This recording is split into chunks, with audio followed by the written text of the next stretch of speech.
Who would be a Wolves fan, eh? On goes ball. Speedball might yet win it here for Wolves. Flash in the shot. What a goal!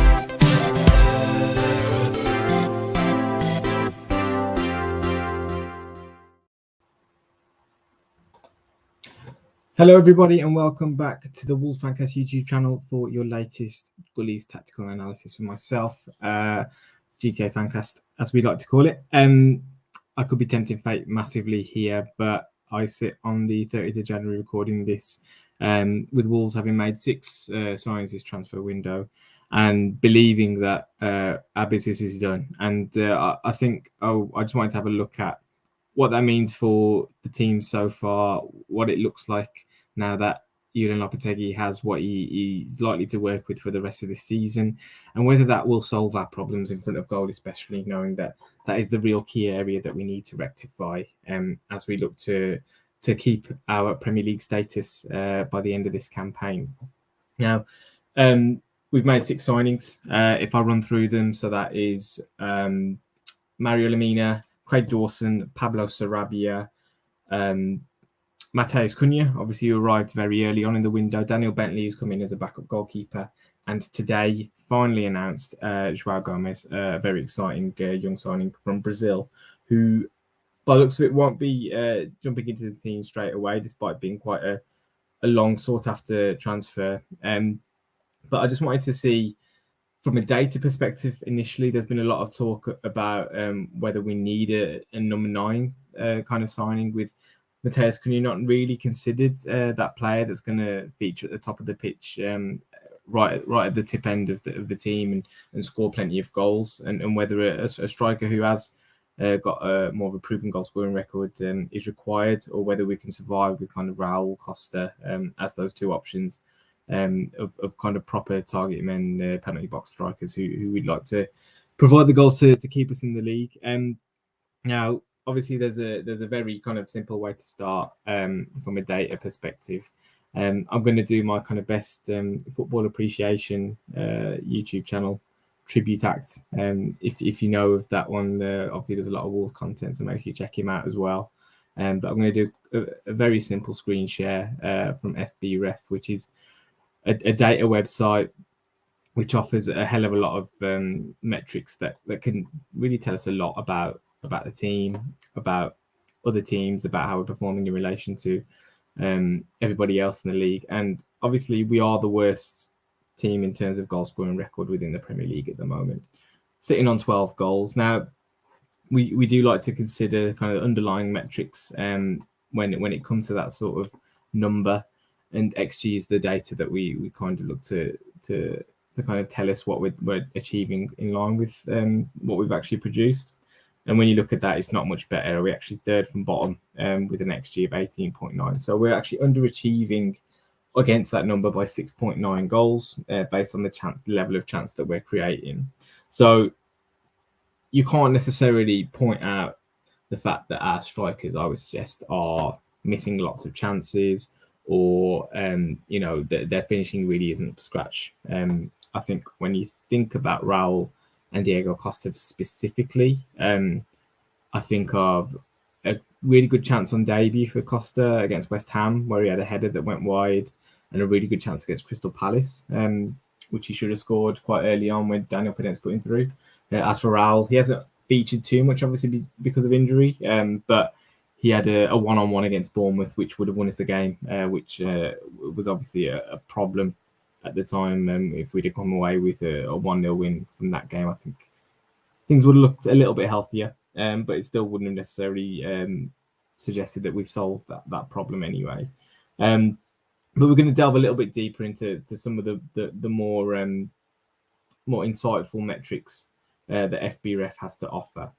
So if we have a look at some of the shooting metrics that they offer us on FBref, you can see here that MPXG. So we have won a couple of penalties this season, and we have scored both of them.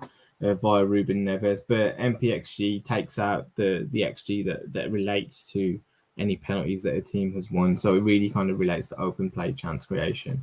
If you have a look at that again, doesn't really change much for us. We're down at 17.4, still third from bottom, still not looking particularly good. And then if you look at NPXG per shot, so you're looking at this metric tells us how likely it is that any of our shots go in per shot taken. So, the higher the number, the higher quality of shot you're taking at goal. Obviously, teams like City and Arsenal are likely to be more toward the top end of that list. And there isn't much in it between kind of top and bottom. But again, you can see 0.08 per shot shows that we aren't really, creating high quality chances for our strikers to go and score from. And the other one that I like to look at as well is average distance in yards from goal of all shots taken. And we actually feature fifth in that in terms of distance away from goal, the highest within the league. So we're fifth, just up, 0.2 yards away from the likes of Aston Villa, who are top. So we're clearly, when you look at that 18.3 yards, taking most of our shots on average from outside the area. Naturally, that'll come as a result of Ruben Neves and some of the way that he likes to approach trying to score goals. But again, it's a problem that we're not necessarily working situations well enough when we get into good positions. Now, in terms of getting into good positions, we want to have a look at our passing figures as well. Now, the more often you're getting into the penalty area, the final third, the more likely you are to be scoring goals, you'd like to think. So it's pretty simple. We'll have a look at how we're getting on from the final third perspective. And we're middle of the road, really, sitting down in ninth, is that, or eighth position, 624 passes into the final third. So in theory, we're getting into quite decent positions throughout each game. And when it comes to passes into the penalty area as well, we don't drop much further. We're down at 149. So we're clearly not making the most of situations when it comes to us getting into decent areas on the pitch. Now, crosses into the penalty area. So this is completed crosses as well. So crosses that actually reach their target. Again, middle of the road. Nothing to really be too excited about, but nothing to really be too concerned about either. When you consider something like Crystal Palace, who are also doing pretty poorly with regards to their goal scoring figures at the moment as well, are down at 16. It shows we've got a little bit more quality coming from the wide areas. That can come down to the approach as well, whether you actually want to cross the ball or not. But it shows again, maybe we are doing a little bit more than it feels like we're doing sometimes in terms of getting into the area, and then we just need to work on what we do from that final third. Expected assists. This is the quality of chance created by actual assists. So you see, this is it's related to XG in the sense that the XG number is given here off the back of the assist that provides it. So 11.5 XG is pretty much the number that you will see off assists that we should be creating. That is less than the 18.9 you would have seen earlier, based on the fact that some of the chances would have been things like penalties.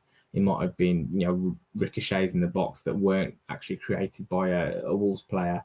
But again, chance creation as a result of moves that are put together by Wolves players for Wolves players is still down at second bottom. So we're not creating good quality chances for our strikers to go and finish. So when people talk about the fact that Raul and Diego Costa are leading our line and we're never going to necessarily get anywhere, they've obviously both stuck on 0 for Premier League goals at this point in the season. We're well into the campaign and they should be doing a hell of a lot better. I do kind of sympathise with them because what they're getting to work with isn't necessarily the best quality. We've got some more metrics here we can have a look at as well. Touches in the attacking third.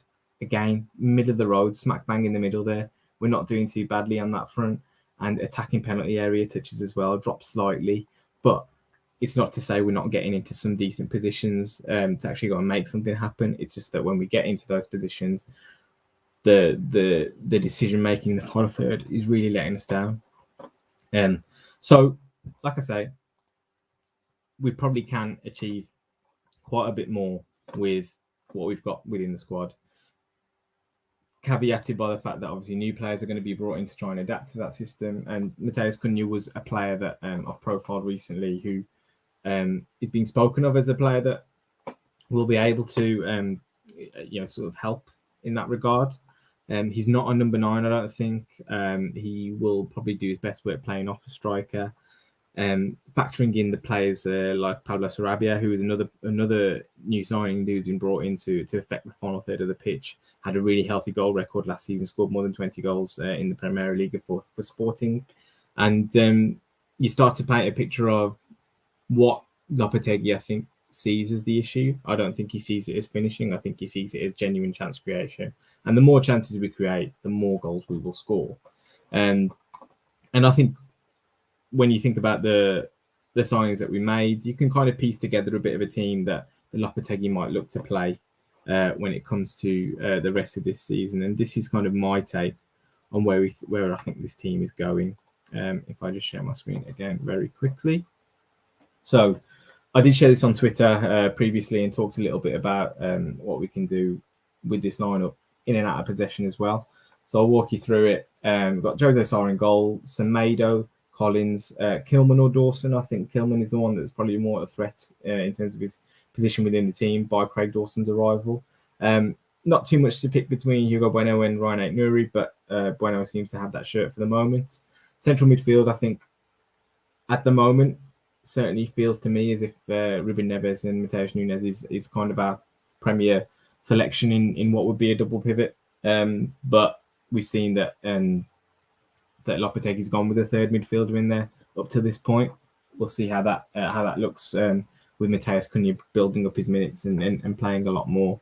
And then I've got Pablo Sarabia featuring on the right-hand side here with Daniel Podence to the left. Those two have technical quality. Podence obviously is our top scorer, is our most creative player, is the only player who seems to be affecting the final third in a positive way at the moment. And then you've got Mateus Cunha and either Raul or Costa up front. The reason that I want to go with the front two is I think it brings out the best of Mateus Cunha, and it takes that kind of link-up burden away from someone like Raul, who frankly never seems to make the right decision when he's on the ball in the final third of the pitch at the moment. It's really disappointing when the ball comes up to him. So if you reduce that and restrict that, and we've seen in recent games some of the runs that he makes into wide areas, and it just seems to be distracted from what he should be doing, which, as we know, he's kind of a diminished presence now, getting on the end of things and scoring goals. We saw against Nottingham Forest in the Cup that he picked up a good position, linked up with Cunha, and that we scored the equaliser off the back of that. Costa as well. He does seem to look after the ball a bit better than Jimenez, but we're not getting him into goal scoring positions enough. He hasn't really had a fat lot of chances to score. So I'd like to see him work a lot more in the penalty area with a strike partner. If we look at this from an in possession kind of perspective, there's a big onus on the fullbacks to get forwards and basically cover the wide areas pretty much by themselves. And we know Neves naturally tends to do this, but him dropping into kind of the back three shape that we've always seen there, sitting deep and spraying passes around, it creates that space for Podence to come and collect the ball. Sarabia can come and tuck inside here with Nunes, and those three can really look after the ball from a build-up perspective and be creative and get on the turn and link up with the knowledge that they've got two fullbacks who are going to get really high up the pitch either side of them, and Cunha flitting in and around those spaces, allowing Raul or Costa to be around the penalty area. When you look at that kind of, there's almost like a diamond shape that's been created there. That's technically secure, it's dynamic, it's creative, it's got a lot of quality, and that can be the kind of the engine for getting that better chance creation for the likes of Raul Costa to get on the end of in the final third. Obviously, we need to look at this from an out of possession perspective as well, and it's essentially a 4-4-2 when you look at it. I'm quite comfortable with the team sitting deep in this shape. They have done this up to this point anyway. in Cunha's role has been João Moutinho, really sitting in deep on the deepest midfielder of the opposition and making sure they're not getting on the ball and dictating proceedings. It's actually quite a solid shape to be in if you tuck in narrow, if you play with intensity, and I think that's what Lopetegui wants us to do, and really kind of cut off the passing channels into forwards. And really, that's where this added squad depth that we've got helps as well. The likes of Lamina, the likes of João Gomez coming in and being a third midfielder, João Moutinho as well, obviously, will be able to offer a hell of a lot coming off the bench. And then you've got other options in terms of the wide position. So Adama, Pedro Neto is likely to be coming back into the fold as well, who are those kind of outside winger options. Ryan Nouri's obviously played on the left wing instead of in the fullback position like he has done previously. But I think we'll see from the game against Liverpool. We have confidence from the two fixtures that we've played against them so far, I think, to actually go out and think we can get a result there. And then we've got a run of games after that where we'll really start to see Lopetegui's tactics embedded. I don't know if this is going to be the way he plays. I'd like to see this at some point, whether there's a third midfielder that tends to play more than a second striker. We'll see. But if we want to go out and win games, I think this is the way we're going to need to go, because ultimately it's going to come down to scoring goals. That's where we've struggled so far. But it remains to be seen. And hopefully, starting against Liverpool, the revival will be commencing.